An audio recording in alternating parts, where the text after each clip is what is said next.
Mr. Chairman, sir, may I have the opportunity to participate in this debate? This is a private member's bill, and I want to congratulate the mover of this bill for having brought this bill. A very important subject has been raised, that right to work should be made a fundamental right. Right to work is the birthright of everybody, however poor or however rich, whether a man or a woman. We have right to property as a fundamental right in our country, but it is really sad that right to work, which provides right to live, should not be made a fundamental right and should only be a directive principle. Why has this happened? Why could it not be made a fundamental right till now? It is known that once it becomes a fundamental right, it becomes justiciable. That means that a person can go to the High Court or the Supreme Court and say that it is his fundamental right and he must get a job. But as the government was not sure that it would be able to provide employment to every citizen, it did not do so, because a fundamental right cannot be made only for a particular age group.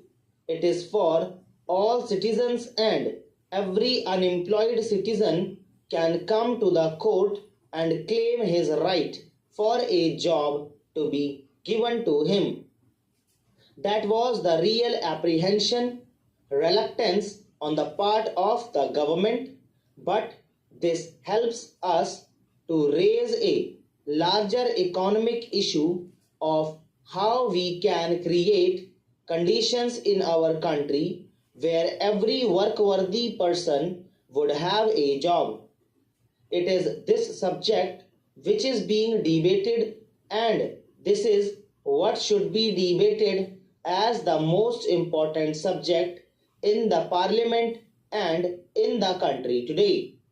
Unfortunately, I find very few people taking interest in this. Today, if we just introspect and sit a little coolly and consider how much energy is being wasted on trying to win debating points, trying to be sensational, trying to have mere superficial debate in this country, we will find that we are doing that too much. But the real issue is how to provide employment to every young man of this country, because after all, what is socialism? When we say that we have pledged ourselves in the preamble that we will establish a democratic, socialist, secular, sovereign republic, what does it mean? What is socialism? It means all members of our society must have an equal opportunity to live a decent human life. Such conditions must be created in our society where every single individual should have that right. That is the simple meaning of the word socialism, a society where a few do not have an opportunity and a right to exploit and extort. Such a society should be created, and this is what socialism means. And to bring it about within the framework of a democratic structure, that is, by the will of the people, is the meaning of the concept which our founding fathers have enshrined in the Constitution when they said that we will have a democratic socialist society. Let us ask ourselves this question: have we succeeded in doing it? When I am participating in the debate today, I am not going to speak from the point of view of winning or scoring the debating points between people on this side or that side.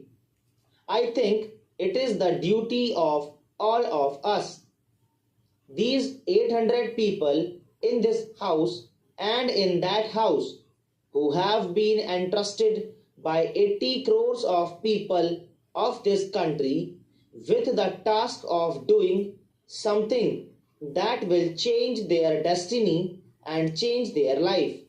It is incumbent on us to sit down and to give the topmost priority to consider as to how we can achieve this. And if this is given priority, sir, I am sure a way can be found. Instead of wasting our energy on other matters, let us concentrate on this matter. I am absolutely one with my friends when they say that this should be given the top priority. What do the young people of this country expect? Why are they restive? Why are they frustrated? It is because they are not employed. They do not have productive employment, creative employment. That is why they feel frustrated.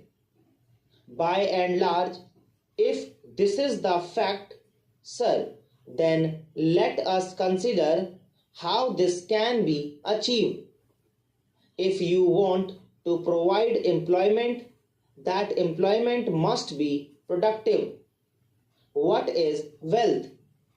Wealth is goods and services.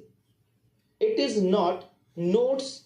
The currency notes are actually the means of exchange. The wealth is goods. When do you say that a man is poor? It is when he is not able to have even the necessities of life. Now, how can you make them available to him? Obviously, first they must be produced, and then he must have the purchasing power to buy them. How can he have the purchasing power unless he has remunerative work? So दोस्तों,